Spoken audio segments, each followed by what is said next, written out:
नमस्कार, hello money 9 में आप सभी का स्वागत है। मैं हूं सुमित और हफ्ते का आखिरी कारोबारी सत्र भारतीय बाजारों के लिए रहेगा तो बढ़िया ही। अब तक तो बढ़िया ही रहा है। करीब करीब 372 अंकों के आसपास की बढ़त देखने को मिल रही है। सेंसेक्स में 273 अंकों के आसपास की और निफ्टी भी करीब 92 अंकों की बढ़त के साथ कामकाज कर रहा है। एडवांस डिक्लाइन लगातार चौथा दिन जबकि बढ़िया ही देखने को मिला।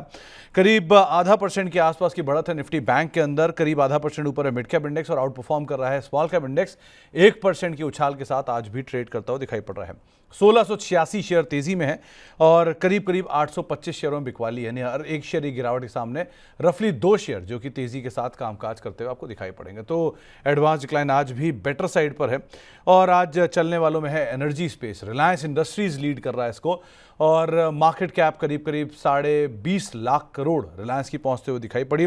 पीएसयू बैंक लीड कर रहे हैं। आज एफएम के साथ मीटिंग भी है। 1% का उछाल है और मिड कैप इंडेक्स भी करीब करीब 1% के उछाल के साथ कामकाज करता हुआ दिखाई पड़ रहा है। आज बातचीत करने के लिए हमारे साथ मौजूद हैं आस्था मैम, जिनसे हम बातचीत करेंगे मार्केट्स को लेकर भी। आस्था मैम से हम चर्चा करेंगे इंडिविजुअल स्टॉक्स पर भी और आईपीओ मार्केट तो है ही जिस पर तो आस्था मैम का हम व्यू लेंगे ही लेंगे।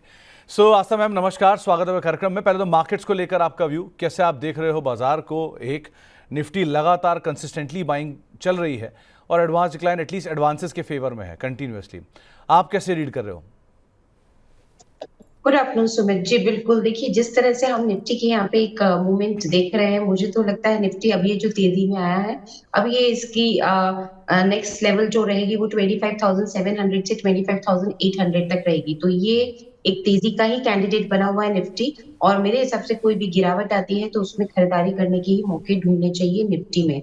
निफ्टी में अभी 25,637 चल रहा है। थोड़ी सी गिरावट आती है अराउंड द लेवल ऑफ 25,600 के आसपास, तो वहां पे खरीदारी करने के वापस से मौके तलाशने चाहिए। स्टॉप लॉस उस सूरत में रहेगा 25,500 का और इसमें जो टारगेट्स रहेगा वो 25,750 तक के रहेंगे। अल्टीमेट टारगेट 25,800 से 850 के निफ्टी के लगते हैं, जो आने वाले दिनों में हमें देखने को मिल सकते हैं। और मैम निफ्टी बैंक, क्योंकि आज की जो तेजी है उसको पीएसयू बैंक इधर फॉलो कर रहा है या फिर जो बाइंग देखने को मिली वो एनर्जी स्पेस से आ रही है? निफ्टी बैंक को लेकर क्या व्यू आपका? जी बिल्कुल, निफ्टी बैंक की बात करें तो जिस तरह से निफ्टी की तर्ज पे हमने जो एक तेजी देखी है वो निफ्टी बैंक में भी रिफ्लेक्ट हो रही है। ये इंडाइस भी तेजी में लग रहा है 57,500 57,700 के टारगेट्स के लिए। तो यहाँ पे भी तेजी का ही एक मौका ढूंढना चाहिए। पॉसिबल टारगेट 57,700 तक के रह सकते हैं। 57,700 तक के टारगेट्स के लिए आप निफ्टी बैंक को भी देख सकते हैं और निफ्टी भी आउटराइटली खरीदारी कर चलने की राय यहाँ पे दी जा रही है। जरा निफ्टी के टॉप गेनर लूजर लेकर आइए। आज कहाँ से खरीदारी है, कहाँ से बिकवाली निफ्टी के अंदर आते हुए दिखाई पड़ रही है? तो पहला नाम है जियो फाइनेंशियल का, जहाँ पर आज निफ्टी की तरफ से जो सपोर्ट कर रहा है। इंडसइंड बैंक दूसरा नाम है जहाँ पर खरीदारी देखने को मिल रही है। इसके अलावा जो बाइंग है वो है अदानी एंटरप्राइजेस पावर ग्रिड की साइड से। निफ्टी के टूटने वाले शेयरों की बात की जाए तो आज बिकवाली थोड़ी बहुत देखने को मिली। बजाज फाइनेंस में, डॉक्टर रेड्डीज में, ग्रासिम में, बजाज फिनसर्व में जहां प्रेशर है। इसके अलावा मिड कैप साइड पे खरीदारी वाले शेयरों की बात की तो खरीदारी आज मिड कैप में आपको दिखाई पड़ेगी मेजरली अदानी टोटाल में, भारतीय हेक्सा में, एचपीसीएल में, डिक्सन टेक में जहाँ पे बाइंग है। मिड कैप के गिरने वाले शेयरों की अगर बात की तो आज प्रेशर आपको दिखाई पड़ेगा लार्जली ओबरॉय रियल्टी में, आदित्य बिरला कैपिटल में, फिनिक्स लिमिटेड में, एल&टी फाइनेंस में। दो आउट परफॉर्मर एबी कैप और एल&टी फाइनेंस आज थोड़े से ब्रीदर लेते हुए। स्मॉल कैप साइड पर जहाँ पे खरीदारी देखने को मिल रही है उसमें पहला नाम है हिमाद्री केमिकल का, बढ़िया तेजी है। गॉडफ्रे फिलिप्स, जीएसपीएल, महानगर गैस, ये कुछ ऐसे नाम जहाँ पर खरीदारी है। बिकवाली वाली साइड की अगर बात की है जहाँ पर प्रेशर देखने को मिल रहा है तो उसमें फर्स्ट क्राई है, कल की तेजी आज बिकवाली। न्यूजन सॉफ्ट है, नारायण हृदयालय है, लगातार तेजी और प्रॉफिट टेकिंग, और इंडिया मार्ट है जहाँ पर आज के सत्र में बिकवाली आते हुए दिखाई पड़ रही है। आस्था मैम, दो नाम है, पहला तो जियो फाइनेंशियल, इस पर क्या किया जाए? आज इंडेक्स का टॉप गेनर है। और दूसरा रिलायंस इंडस्ट्रीज वापस रफ्तार में लौटा है, क्या करें इन दोनों में? जी बिल्कुल, देखिए जियो फाइनेंशियल की बात करें, बिल्कुल आज बहुत अच्छी तेजी हमें इस काउंटर पे देखने को मिली है। अब ये 324 के आसपास जो चल रहा है, तो अब तैयारी कर रहा है 345 347 के लेवल्स तक के लिए। तेजी में लगता है ये एक शॉर्ट टर्म के लेवल्स में बता रही हूँ, तो बिल्कुल इसमें बने रहना है जियो फाइनेंशियल में। और नई खरीदारी के अगर मौके तलाशने हैं तो थोड़े से लोअर लेवल के आसपास तलाशें। अभी उसमें ढूंढा जा सकता है लेवल 320 के आसपास। तो 320 के आसपास खरीदारी करनी है 345 के लक्ष्य के लिए। और स्टॉप लॉस के तौर पे जो लेवल यहाँ पे अच्छा लगता है वो तकरीबन रहेगा 300 का। तो 300 का स्टॉप लॉस, 320 के लेवल पे खरीदारी, 345 का पहला टारगेट है। लेकिन दूसरा टारगेट जिसकी की ये तैयारी करता हुआ नजर आएगा वो तकरीबन रहेगा 360। तो 360 तक के अल्टीमेट टारगेट्स के लिए 320 के स्तर पे खरीदारी करने की भी सलाह है और होल्ड करने की भी सलाह है। स्टॉप लॉस 300 का मेंटेन करना रहेगा। ओके, तो 300 का एक स्टॉप लॉस मेंटेन किया। मैम रिलायंस इंडस्ट्रीज यहाँ क्या करें? जी बिल्कुल, रिलायंस इंडस्ट्रीज की बात करें तो ये जो काउंटर है, हमें जिस तरह से यहाँ पे अब एक तेजी का रुख देखने को मिल रहा है। अगर मैं यहाँ पे वीकली चार्ट्स की बात करूं तो बढ़िया तेजी यहाँ पे बनी हुई है। रिलायंस इंडस्ट्री जो कि 1517 के आसपास चल रहा है, अब ये वेल प्लेस्ड है। 1550 के तो मेरे को लगता है इंट्राडे में या फिर आने वाले 1-2 दिन में लेवल्स आराम से देखने को मिलेंगे, वहां तक की चाल बिल्कुल दिखाता हुआ नजर आएगा। और उसके बाद 1605, तो ये दो लक्ष्य के लिए यहाँ पे भी गिरावट में खरीदारी करने की सलाह है, या फिर लिया हुआ है तो होल्ड कर सकते हैं 1517 के आसपास। 1550 से 1600 के लक्ष्य के लिए स्टॉप लॉस मेंटेन जो इसमें करना रहेगा वो तकरीबन यहाँ पे 1470 का रहेगा। तो आपको एक राय यहाँ पर दी गई है, आप इसके हिसाब से अपनी रणनीति बनाइएगा, रिलायंस इंडस्ट्रीज के संदर्भ में भी और साथ साथ जियो फाइनेंशियल के संदर्भ में भी। अब सवाल जवाब का सिलसिला शुरू करेंगे, लेकिन उससे पहले अगर आपका भी कोई सवाल है और आप भी इस कार्यक्रम का हिस्सा बनना चाहते हैं तो आप हमारे साथ जुड़ सकते हैं। 9311121874 ये हमारा व्हाट्सएप नंबर है। साथ ही साथ money9query@tv9.com ये हमारा ईमेल आईडी है, इसके जरिए आप इस कार्यक्रम का हिस्सा बनेंगे। इसके अलावा ट्विटर, फेसबुक, यूट्यूब यहाँ पर भी आप जुड़ सकते हैं और उसके हिसाब से रणनीति बना सकते हैं। आस्था मैम, सबसे पहला सवाल आया है टाटा स्टील को लेकर। रेणु सिंघल जी का सवाल है। 161 रुपए के दाम पे उन्होंने खरीदारी की है, क्या करना चाहिए? जी टाटा स्टील की बात करें, 161 के दाम पे खरीदारी की हुई है। आज तो बढ़िया तेजी में। अब सुमित जी, मुझे तो लगता है जितने भी हम आज यहाँ स्टॉक्स डिस्कस करेंगे वो सब तेजी के ही दावेदार रहने वाले हैं, क्योंकि मार्केट में एक तेजी लौटी है तो वो सभी स्टॉक्स में रिफ्लेक्ट हो रही है। यहाँ पे बिल्कुल तेजी जो ये है ये बरकरार रहेगी। 161 के आसपास ही चल रहा है। पहला लक्ष्य इसमें जो मेंटेन किया जाएगा वो 175 और उसके बाद 184 का रहेगा। तो यहाँ पे बिल्कुल होल्ड करना है पोजीशन को 175 से 184 के अल्टीमेट टारगेट्स के लिए। स्टॉप लॉस के तौर पे 150 या फिर 149 का लेवल रखा जा सकता है। 150 या 149 ये एक स्टॉप लॉस के तौर पे आप लेकर चल सकते हैं और इसके हिसाब से अपनी रणनीति यहाँ पर बनाकर चल सकते हैं। एक सवाल है मैम HCL टेक को लेकर, क्या अभी बाय किया जा सकता है, और अगर किया जा सकता है तो क्या स्टॉप लॉस, क्या टारगेट्स होने चाहिए? प्लस इनका एक सवाल ये भी है कि कोई नया निवेश करना हो तो क्या यही स्टॉक सही है या कोई और अच्छा स्टॉक इसी कैटेगरी में? देखिए, पहला तो एचसीएल टेक को अभी बाय ना करें। मेरे हिसाब से ये थोड़ा सा करेक्ट हो सकता है, वो अच्छे लेवल्स होंगे जहां पे हम बाइंग के मौके तलाशेंगे।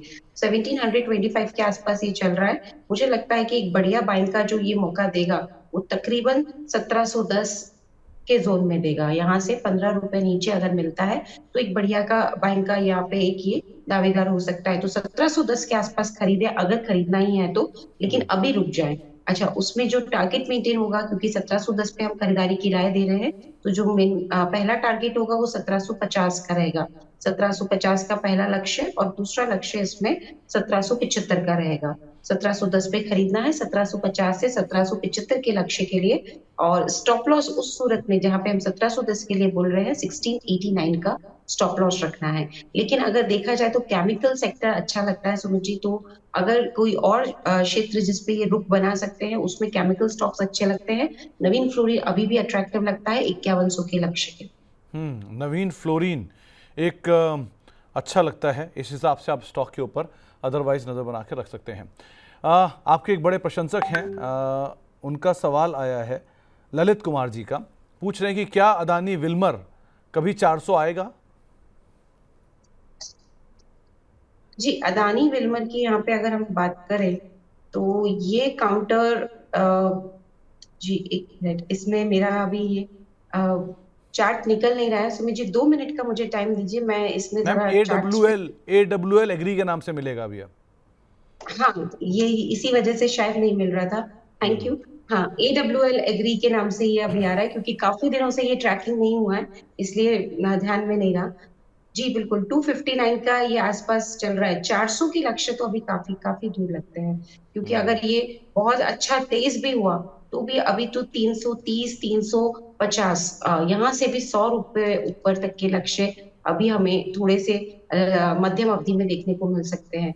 तो बने रहे पोजीशन पे। 400 के तो मैं अभी इमीडिएट टारगेट नहीं देख रही हूँ, इसलिए मैं एडवाइस भी नहीं करूंगी कि 400 तक के लक्ष्य देखने को मिलेंगे। इमीडिएट लेवल पे तो 290 से 350 के लेवल्स रह सकते हैं। होल्ड कर लीजिए पोजीशन को। स्टॉप लॉस अपना मेंटेन करेंगे तकरीबन 230 के जोन में। पहला टारगेट 290 का रहेगा। तो 290 का पहला टारगेट रहेगा, लेकिन एक चीज़ ध्यान रखिएगा कि ये 400 का जो लेवल है उसमें आने में भी थोड़ा समय है, तो उसको आप आधार मान के चलिएगा। दानिश सैयद साहब पूछ रहे हैं कि एचजी इंफ्रा के बारे में बताएं। 1060 के दाम पे इन्होंने खरीदारी कर रखी है, क्या करना चाहिए?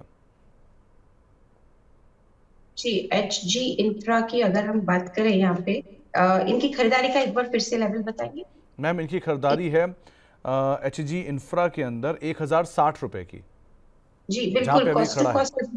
हाँ जी, बिल्कुल कॉस्ट टू कॉस्ट अभी ये काउंटर चल रहा है सुमित जी। तो होल्ड कर लीजिए, क्योंकि बहुत ज्यादा बड़ी तेजी तो नहीं देखने को मिलेगी, लेकिन फिर भी बड़ी गिरावट भी नहीं लगती है, तो होल्ड करना बेटर रहेगा। होल्ड करने की सलाह रहेगी। और इसमें जो लक्ष्य रखा जा सकता है वो तकरीबन 1120-25 का रहेगा अभी। तो इनिशियली 1125 के लक्ष्य के लिए होल्ड करने की सलाह इस काउंटर पे रहेगी। स्टॉप लॉस के तौर पे जो लेवल ठीक लगता है वो 1000 का ही लगता है। 1000 के स्टॉप लॉस के साथ 1125 के पहले लक्ष्य के लिए, और दूसरा जो टारगेट फिर इसमें रहेगा वो तकरीबन 1150 का रहेगा। तो 1150 के अल्टीमेट टारगेट के लिए होल्ड कर।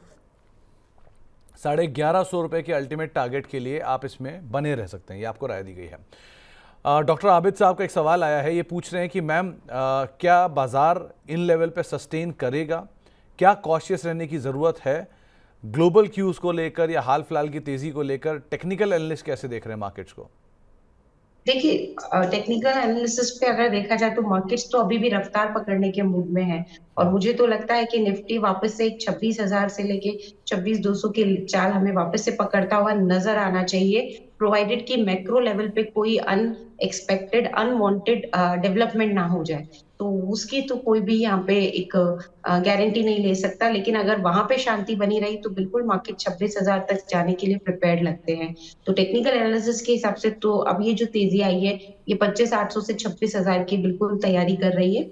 और अगर सब कुछ ठीक रहा तो वहां तक के लेवल्स हमें देखने को मिल सकते हैं। तो टेक्निकल लेवल तो मैम सर तेज़ी के लिए ही यहाँ पर इंडिकेट कर रहा है, बाकी डिपेंड करता है क्या सिनेरियो बनते हैं, सिचुएशन बनती है।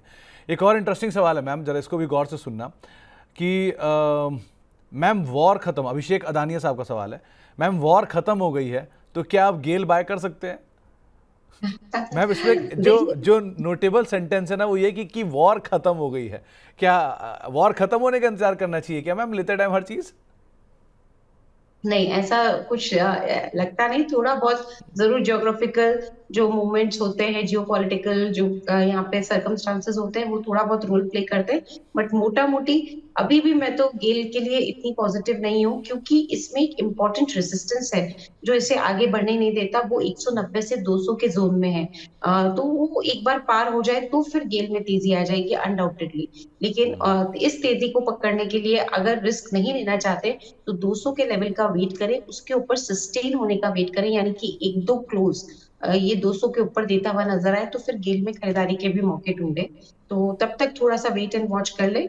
और मेरे हिसाब से लिया हुआ है तो मेंटेन करनी चाहिए लॉन्ग पोजीशन को, स्टॉप लॉस के साथ, जो कि तकरीबन अभी तो आ रहा है 174 के लेवल पे। तो 174 के स्टॉप लॉस के साथ अभी तो पोजीशंस में कंटिन्यू रखें। 200 के ऊपर जाने की एक बार राह देखिए, उसके ऊपर फिर 210 तक 220 तक जाता हुआ नजर है। तो 210 220 तक जाएगा। वैसे भी वॉर रुकने की वजह से आप शेयर ले रहे हैं तो ये अपने आप में ही एक चैलेंज है, क्योंकि बाजार में ये उतार चढ़ाव रहेगा। कल वॉर थी, फिर टैरिफ था, आज कुछ और होगा। सो ये तो चलता ही रहेगा। सो आपको पहले अपनी रणनीति को राइट साइज करना होगा इसके लिए। हिमाद्री स्पेशलिटी केमिकल गौरांश गुप्ता जी के पास है, करीब करीब 522 रुपये के दाम पर इन्होंने खरीदारी कर रखी है। आज मिड कैप के टॉप गेनर में इसका नाम भी है। एक बढ़िया तेजी में 15% का उछाल, क्या करना चाहिए? जी बिल्कुल, देखिए जैसा मैं पहले भी बोल रही थी, केमिकल्स में मुझे एक बढ़िया तेजी लग रही है एज अ सेक्टर भी। अब उसी सेक्टर में ये जो कंपनी हिमाद्री स्पेशलिटी, ये देखिए बहुत अच्छी तेजी अभी दिखाती हुई नजर आ रही है। इसमें अब जो नेक्स्ट लेवल जिसके लिए ये प्रिपेयर हो चुकी है, तकरीबन 513 के आसपास जो कि अभी चल रही है, तकरीबन ये ऊपर में 550 से 570 तक जाने की कोशिश कर सकता है। तो बिल्कुल ये काउंटर तेजी में लगता है। 570 तक के लक्ष्य के लिए होल्ड करने की सलाह है। 513 पे ये अभी चल रहा है। स्टॉप लॉस इसमें जो मेंटेन किया जाएगा वो तकरीबन मेरे हिसाब से 470 का रखा जा सकता है। 470 के स्टॉप लॉस के साथ 550 से 570 के लक्ष्य के लिए होल्ड कर ले।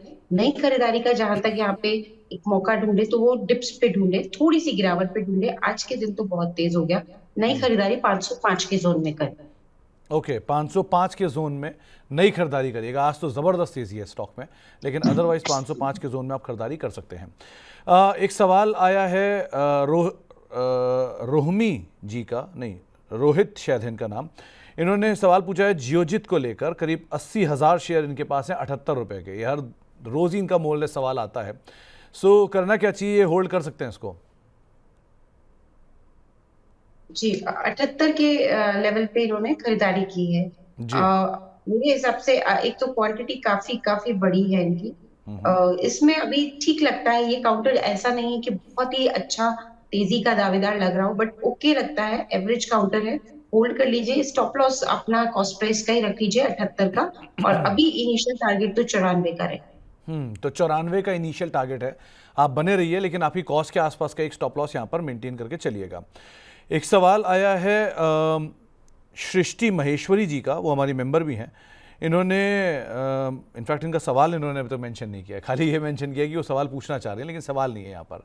हाँ, इनफैक्ट इंडसइंड बैंक में इनका सवाल है। करीब 1400 रुपये के दाम पे इन्होंने खरीदारी कर रखी है। क्या करना चाहिए इसमें? जी, इंडसइंड बैंक की यहाँ पे बात करें, 1400 के दाम पे खरीदारी की है। अब अगर मैं चार्ट्स की यहाँ पे पोजीशन देखूं, तो अभी 1400 को आने में तो काफी समय लगेगा। इनिशियली बहुत अच्छा तेज भी हुआ, तो 1080 यहाँ से 200 रुपए ऊपर, यानी कि 20% की तेजी और आ सकती है। उससे ज्यादा की तेजी के लिए अभी वक्त लग सकता है। तो सिर्फ अपनी पोजीशन में होल्ड करें, अभी और कुछ नहीं करना है। बने रहें 1060 तक के लक्ष्य के लिए, और स्टॉप लॉस एक जरूर मेंटेन कर ले पोजीशन पे, जो कि तकरीबन आ रहा है यहाँ पे 790 के जोन में। 790 के स्टॉप लॉस के साथ 1060 के लक्ष्य के लिए होल्ड। 700 मैम 1060 का टारगेट है। स्टॉप लॉस क्या बोला आपने मैम? 790। 790, 790। 790। जी इनफैक्ट इसमें आज न्यूज़ फ्लोज भी हैं कि इसमें कुछ शायद मैनेजमेंट चेंज होगा, और मैनेजमेंट चेंज के लिए अप्रूवल आरबीआई आज ही दे सकता है। ऐसी खबरें भी आ रही थी, जिसके दम पे का स्पाइक आता हुआ दिखाई पड़ा। आगे बढ़ते हैं। और मैम आईजीएल पे एक सवाल आया है। 203 रुपये के दाम पे खरीदारी है, क्या करना चाहिए? जी बिल्कुल, आईजीएल। और वैसे भी देखा जाए सुमित जी, तो अभी एक गैस कंपनी का आईपीओ भी अभी आज एक दो दिन में आया हुआ था। तो वो जब इस तरह की न्यूज फ्लो होते हैं, तो वो सभी काउंटर्स को भी तेजी करते हैं। लेकिन आईजीएल की बात करें, तो एक चीज इसमें चार्ट्स को जो देख के नजर आती है, वो है कि एक दायरेमंद कारोबार में ये अटका हुआ है, और काफी टाइम से है। इनफैक्ट अगर मैं बोलूँ तो मई से लेके अब तक ये एक दायरे में ही चल रहा है, जो कि 190 से लेके 220 के बीच में है। ठीक है, ये लग तेजी का ही काउंटर रहा है, लेकिन फिर भी एक बार 200 के ऊपर, 200 स्पेशली 220 के ऊपर इसका टिकना जरूरी है। अच्छी तेजी आगे की और दिखानी है तो, क्योंकि ये बार बार वहां से आके फिर फिसल जाता है। तो अगर 220 के ऊपर ये मेंटेन कर गया अपनी चाल, तो फिर अच्छी तेजी और ज्यादा हमें देखने को मिलेगी, जो इसको फर्दर यहाँ पे लेके जा सकती है 245 250 के लक्ष्य के लिए। लेकिन फिर भी इसे होल्ड ही करना है, क्योंकि रेंज बाउंड ट्रेडिंग से ये दिख रहा है रेंज बाउंड ट्रेडिंग में। तो होल्ड करने की सलाह रहेगी। स्टॉप लॉस मेंटेन करना रहेगा 198 का। 198 का एक स्टॉप लॉस मेंटेन करिए, और फिलहाल यहाँ पर आप बने रह सकते हैं।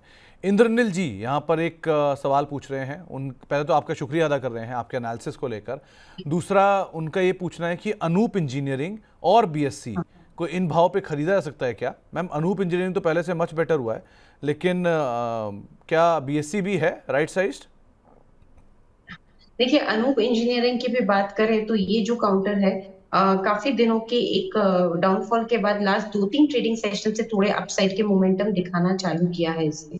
तो बिल्कुल अभी इसमें थोड़ा थोड़ा तेजी का एक दौर देखने को मिल रहा है, इसलिए यहाँ पे होल्ड कर लें। अब ये 2900 तक जाने की तैयारी कर रहा है ये काउंटर, तो 2900 तक के टारगेट्स के लिए बिल्कुल होल्ड करें। पहला लेवल तो 2805 का रहेगा, 2805 का। बट वो अगर ब्रीच हुआ, तो 2900 तक की तैयारी इस काउंटर की है। होल्ड करने की सलाह है 2550। थोड़ा सा बड़ा यहाँ पे मैं स्टॉप लॉस सजेस्ट कर रही हूँ, लेकिन ये जिस तरह की गिरावट दिखाई है, यहाँ पे थोड़ा बड़ा रखना पड़ेगा स्टॉप लॉस। तो 2550 के लक्ष्य, 2550 के स्टॉप लॉस के साथ 2800 और 2900 दो टारगेट्स के लिए बिल्कुल होल्ड कर लीजिए। तो दो टारगेट्स के लिए फिलहाल आप इसको अभी होल्ड कर सकते हैं। और मैम बीएससी? बीएससी की बात करें तो बीएससी लिमिटेड बहुत तेज हो गया है इन स्तरों पे नई खरीदारी के लिए। मुझे लगता है थोड़ा सा रिस्क रिवॉर्ड अभी फेवरेबल लग नहीं रहा। थोड़ी सी गिरावट आ जाए, ज्यादा नहीं, 2700 2815 के आसपास चल रहा है। किसी भी वजह से अगर ये 2750 के जोन में मिल जाए तो फिर खरीदारी के मौके इसमें भी तलाशे जा सकते हैं। 2750 के जोन में खरीदारी करेंगे तो 2500 का स्टॉप लॉस लगाएंगे।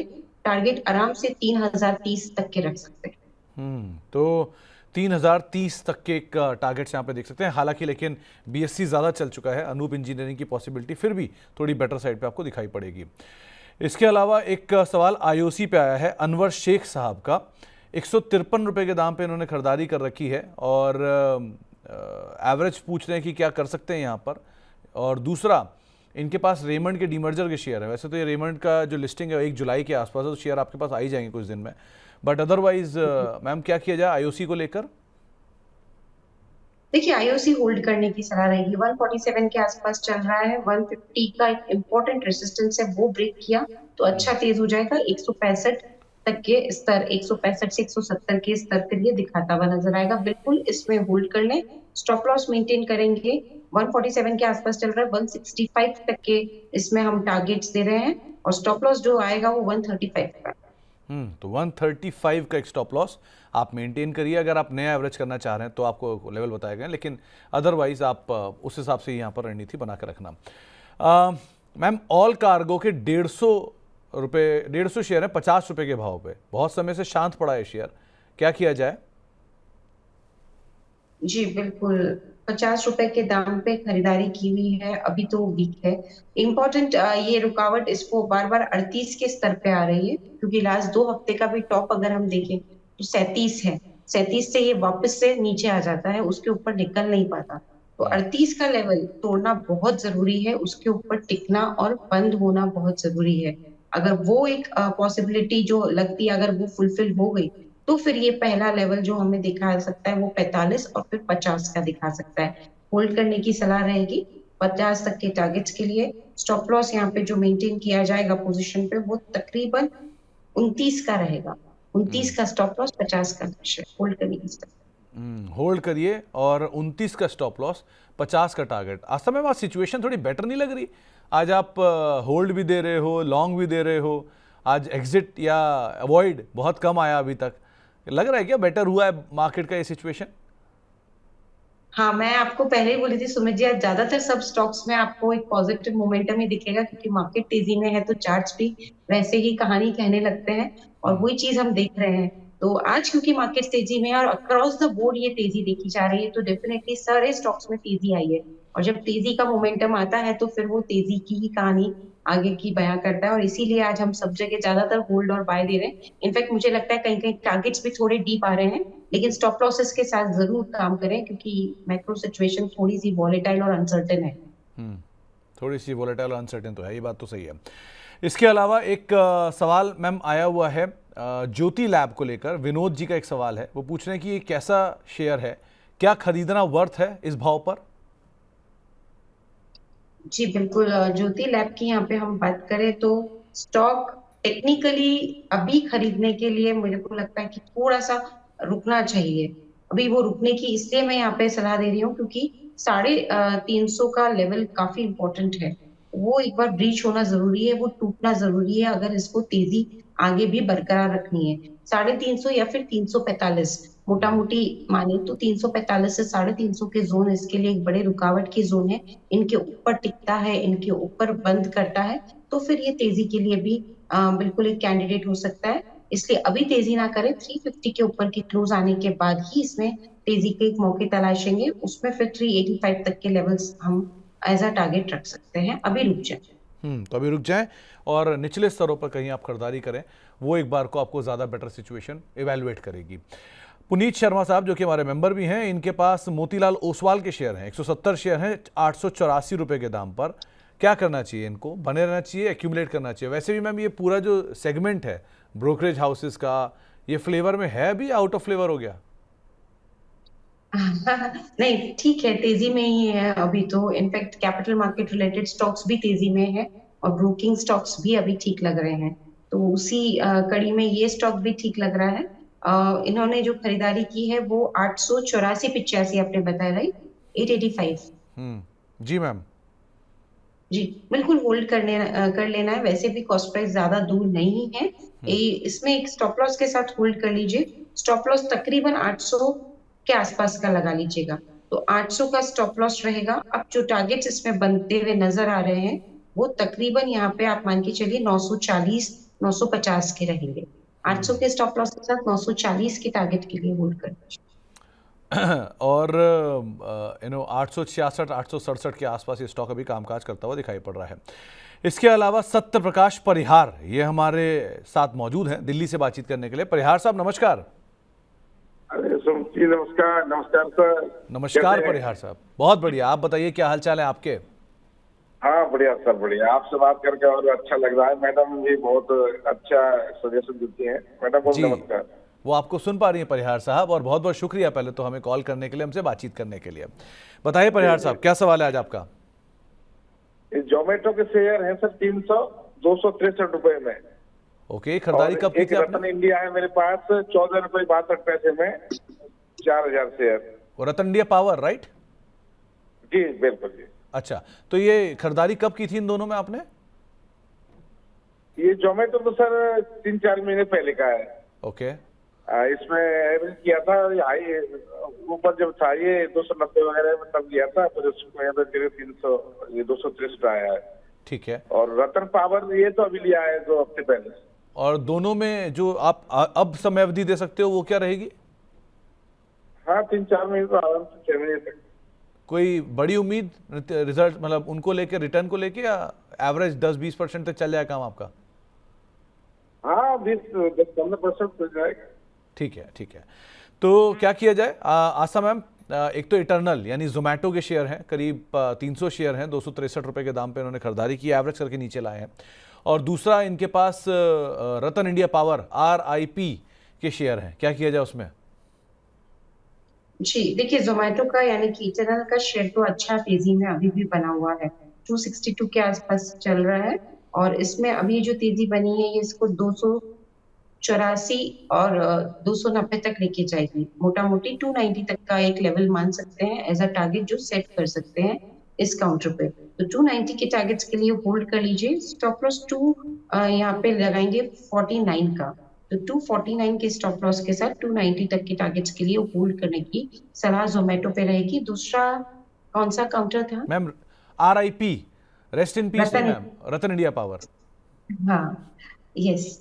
रतन इंडिया पावर की बात करें तो ये एक दायरेमंद कारोबार में हमें घूमता हुआ नजर आएगा। और इसका दायरा बना हुआ है 11 से 16 रुपए के बीच में। इसी रेंज में ये ऊपर नीचे होता रहेगा, लेकिन फिर भी इसमें जो चार्ट की पोजीशन बन रही है वो थोड़े तेजी के ही संकेत दे रही है तो दायरेमंद कारोबार, लेकिन थोड़ा ऊपर की तरफ जाता हुआ नजर आ सकता है। बने रहे इस काउंटर में भी। स्टॉप लॉस तकरीबन 12.5 रुपए का लगेगा इसमें। पहला टारगेट इसमें 16 रुपए का रहेगा और 16 के बाद जो दूसरा टारगेट है वो 17 रुपए 20 पैसे का है। 17 रुपये 20 पैसे का एक टारगेट यहाँ पे दिया जा रहा है। इसके अलावा एक अपर सर्किट हैंडल से सवाल आया है। पहले तो बहुत बहुत शुक्रिया सर आपका हमारे लिए रिगार्ड्स देने के लिए। और RBL बैंक इन्होंने खरीद रखा है करीब 228 रुपए के दाम पर, क्या करना चाहिए? जी, बिल्कुल। आरबीएल बैंक की बात करें तो ये काउंटर बहुत अच्छा तेज हुआ है। सुमित जी, एक टेक्निकल टर्म में हम लोग यूज करते हैं एक टर्म राउंडिंग बॉटम फॉर्मेशन या फिर यू शेप्ड जो एक फॉर्मेशन होती है, तो वो इसमें नजर आ रही है। और उसमें ये फॉर्मेशन मैच्योर कब होती है? जब इसका क्लोज, मतलब मैं इस स्टॉक के हिसाब से अगर एनालाइज करूं 240 के ऊपर का ये दे दे, जो कि अभी तो चल ही रहा है। बस अगर इसके ऊपर का अगर क्लोज ये आज देने में कामयाब हो जाता है तो फिर आरबीएल बैंक भी अच्छी तेजी में आ गया है। और इसमें जो नेक्स्ट लेवल जिसकी ये तैयारी कर रहा है जाने की वो 270 तक के रहेंगे। 270 तक के टारगेट्स इसमें हमें देखने को मिल सकते हैं। लेकिन अभी आज का क्लोज वॉच करना जरूरी है, इसलिए सिर्फ होल्ड करने की सलाह है 270 के टारगेट्स के लिए। स्टॉप लॉस के तौर पे जो लेवल ठीक लगता है वो तकरीबन यहाँ पे 230 का लगता है। 230 का लगा लीजिए स्टॉप लॉस और टारगेट रखेंगे 270 तक। तो 270 तक के टारगेट्स के लिए आप इसमें बने रहेंगे और 230 के अराउंड का एक स्टॉप लॉस यहाँ पर मेंटेन करके चलने की राय आपको दी जा रही है RBL बैंक के संदर्भ में। नीरज यादव जी जो कि हमारे एक मेंबर भी हैं, उनके पास बजाज हिंदुस्तान के शेयर हैं, करना क्या चाहिए मैम इसमें? जी बिल्कुल, बजाज हिंदुस्तान की यहाँ पे अगर हम बात करें तो इस काउंटर में अभी जिस हिसाब का मोमेंटम बना हुआ है वो एक रेसिस्टेंस की तरफ संकेत दे रहा है जो निकलना जरूरी है, और वो है 27 रुपए का। तो 27 के ऊपर निकलते ही ये बहुत अच्छा तेज हो जाएगा। उसके ऊपर के निकलने के बाद, क्लोज देने के बाद, ये नेक्स्ट जो तैयारी करेगा वो आने की करेगा तकरीबन 30 से 31 रुपए की। 30 रुपए पहला टारगेट मान लीजिए। तो ठीक है, ये काउंटर होल्ड करने का कैंडिडेट है। 27 के ऊपर निकला तो 30 तक के लेवल्स दिखाता हुआ नजर आएगा, उन्हीं के लिए होल्ड कर लीजिए। स्टॉप लॉस के तौर पे जो लेवल यहाँ पे ठीक लगता है वो तकरीबन आ रहा है 23 के जोन में। 23 का स्टॉप लॉस, 30 का टारगेट। मैम एक और इंटरेस्टिंग सवाल है, जरा वो भी सुनिएगा। सुधीश चंद गुप्ता जी का सवाल है। इन्होंने BSC लिया हुआ है 3000 रुपए के दाम पर 100 शेयर, और अब पूछ रहे हैं क्या लॉस बुक कर लूं। 1 महीने का इनका नजरिया है और ये बर्बाद होते जा रहे हैं, जो इनका कहना है, क्योंकि ये गिरता चला जा रहा है। ये शेयर जो ऑलरेडी 1 महीने में 20% चला है, 1 साल में 5 गुना चल चुका है। उसमें अगर आप ये उम्मीद लगा रहे हो कि वो यहाँ से मल्टीबैगर बन जाएगा, तो कितनी सही उम्मीद है पहली तो इनकी। दूसरा, अब अगर इस 1965 रुपए का गेन है, आप खुद देखिए 230% चल चुका है ये साल, 1 साल के अंदर 2.5 गुना ऊपर आ चुका है। सो इस तरह की तेजी के बाद अब क्या उम्मीदें लगाई जाएं BSC के अंदर? दूसरा, अब ये क्या करें?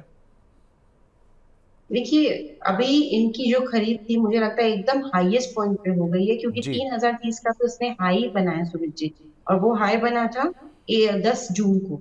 तो आज से मतलब आप 16-17 दिन पहले की बात कर लीजिए, तो तभी ये हाई बना। तो बिल्कुल 3030 का हाई और 3000 की इनकी खरीद, बिल्कुल इन्होंने हाईएस्ट पॉइंट पे खरीदारी की है। अभी वैसे ये स्टॉक तेजी में ही है, तो मेरे हिसाब से अभी तो इसमें बिल्कुल उम्मीद बरकरार रखिए कि ये वापस से तेज होके और ऊपरी 3000 के लेवल्स को भी क्रॉस करता हुआ नजर आएगा। लेकिन जब इतने बड़े बड़े रिटर्न्स ऑलरेडी कोई काउंटर दे चुका होता है तो इस बात का जरूर ध्यान रखें कि उसमें एंट्री करना फिर कितना ज्यादा फायदेमंद है, ये जरूर ध्यान रख लें। तो अभी तो होल्ड कर लीजिए, 3030 तक के ही मैं यहाँ पे टारगेट्स दूंगी इनिशियली तो। और स्टॉप लॉस जो ठीक लगता है इस काउंटर पे वो तकरीबन 2640 का बन रहा है। तो 2640 के स्टॉप लॉस के साथ 3030 के टारगेट्स के लिए होल्ड करना इस काउंटर में रहेगा। तो आप बने रहिए, लेकिन स्टॉप लॉस को स्ट्रिक्टली फॉलो करिए। और एक बात हमेशा याद रखिए सर, कि जो स्टॉक इतनी बड़ी तेज़ी और इतने कम समय में तेज़ी दिखाता है उसको कूल ऑफ होने के लिए भी जल्दी समय लगता है। सो तेज़ी मिली, तेज़ी में कमी नहीं है, लेकिन जल्दी आई हुई तेज़ी में कमी है। सो उस पार्ट को ध्यान रखकर ही आप अपनी रणनीति बनाइएगा। एक और दर्शक जो कि हमारे मेंबर भी हैं, उनका सवाल आया है। उनके पास कोफोर्ज की जुलाई की 2000 की कॉल है, 60 रुपए के दाम में वो फंस चुके हैं, क्या करना चाहिए? सुमित जी, कॉल ऑप्शंस वाला डेटा अभी मेरे स्टार्ट्स में नहीं आ रहा, तो मैं माफी चाहती हूँ, इसमें मैं अभी जवाब नहीं दे पाऊंगी। मे बी हम बाय द एंड ऑफ आज का सेशन तक मेरे पास ये हो जाएगा डेटा, तो एक बार हम इसे वापस से ट्राई कर सकते हैं लेने का। अभी थोड़ा मुझे इसमें समय लगेगा क्योंकि वो चार्ट्स पुल अप होंगे नहीं इतनी जल्दी। इंजीनियर्स इंडिया लिमिटेड पे ललित कुमार साहब सवाल पूछ रहे हैं कि इसके टारगेट्स क्या रहेंगे, आप क्या राय रखते हो मैम? जी बिल्कुल, इंजीनियर्स इंडिया की यहाँ पे बात की है तो ये काउंटर अच्छा लग रहा है, तेजी में ही लग रहा है। टारगेट्स ये पूछ रहे थे 236 के आसपास ये चल रहा है। इसमें मेरे हिसाब से अब जो तेजी आएगी वो इससे 265 से 270, टू बी वेरी प्रिसाइज 270 तक के ये टारगेट्स बिल्कुल यहाँ पे रख सकते हैं इस काउंटर पे इनिशियल लेवल पे। स्टॉप लॉस लेकिन जरूर रख लें और वो रहेगा 217 के जोन में।